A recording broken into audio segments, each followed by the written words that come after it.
Las calles de tierra de ese pequeño pueblo alternaban el calor del sol, el polvillo volando en medio del viento, o el intransitable barro que nos hacía saltar de calle en calle las lagunas, aún con el riesgo de caer en ellas.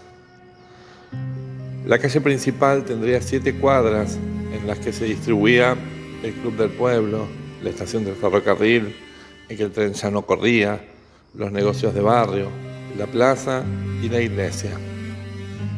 Manejaba una máquina que transitaba esa calle y también las calles de los caminos cercanos para arreglarlas y que de esa manera pudieran circular los automóviles, tanto después de la intransitabilidad del barro como de la sequía. Él iba conduciendo, yo sentado detrás de esa máquina que permitía hacer movimientos como si fuera una pala y dejaba la calle lista para que después pasara el regador, la humedeciera y oliera a tierra fresca.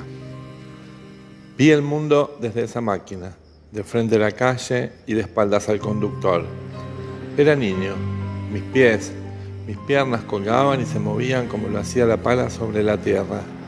Marrones, arenas, verdes tiros olorosos en la plaza, resbaladizo barro después de la lluvia, colores y olores que aún me deleitan, que aprendí a ver, que aprendí a oler, que aprendí a tocar. El conductor era mi padre, el niño yo. Me enseñó el cuidado de la tierra, la potencia de los árboles y la condición sensible de la naturaleza. Vi y veo no solo colores, huelo colores, siento el barro aún sin tocarlo. Primer registro. Me gusta el dulce de leche, ese color, ese sabor, esa textura. Imposible describir aquello que produce el deseo de levantarse, aunque sea de noche, dormido, abrir la heladera y cucharear para volver a la tranquilidad del sueño.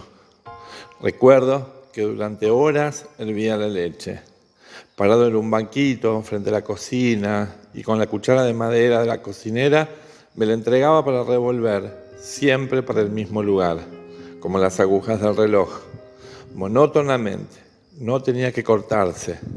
El riesgo era muy grande, por eso cada tanto había que probarlo. El procedimiento era para animarse a la alegría de lo que sabíamos que iba a venir.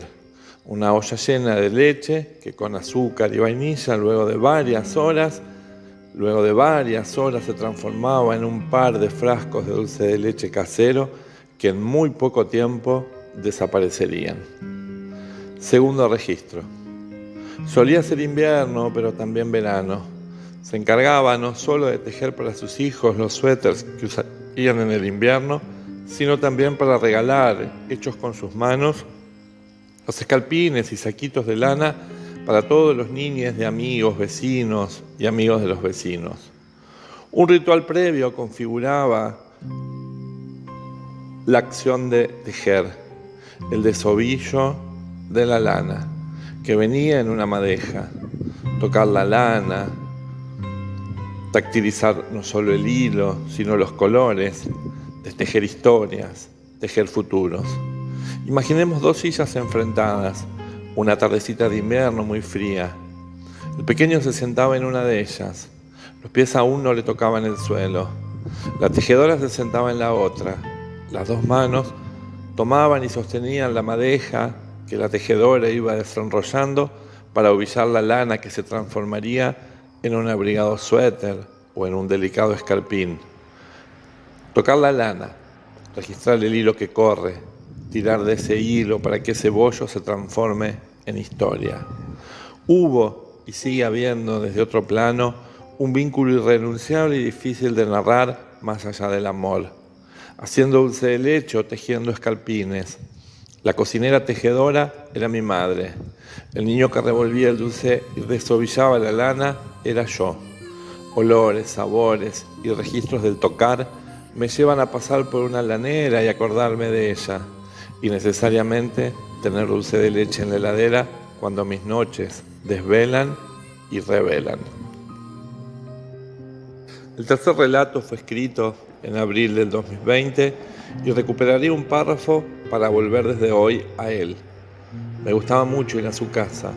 Recuerdo la planta de mandarinas que tenía en su patio. Me subía al árbol para bajarlas cuando estaban entre verdes y maduras. Miraba el mundo desde ahí.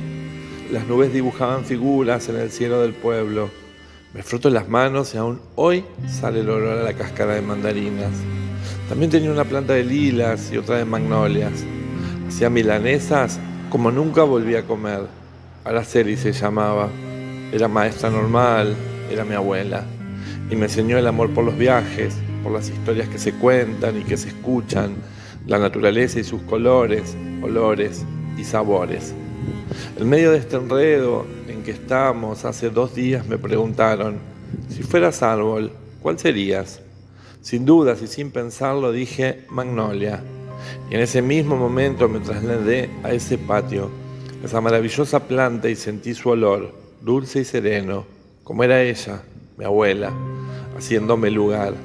Las magnolias representan la pureza, la amistad, la felicidad, el amor y la dignidad.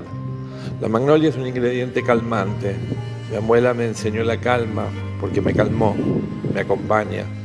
De la misma manera, casi inseguramente, me agarré de la mano y me dejé llevar a orillas del río cuando comenzamos la actividad de Investigaciones Vidas.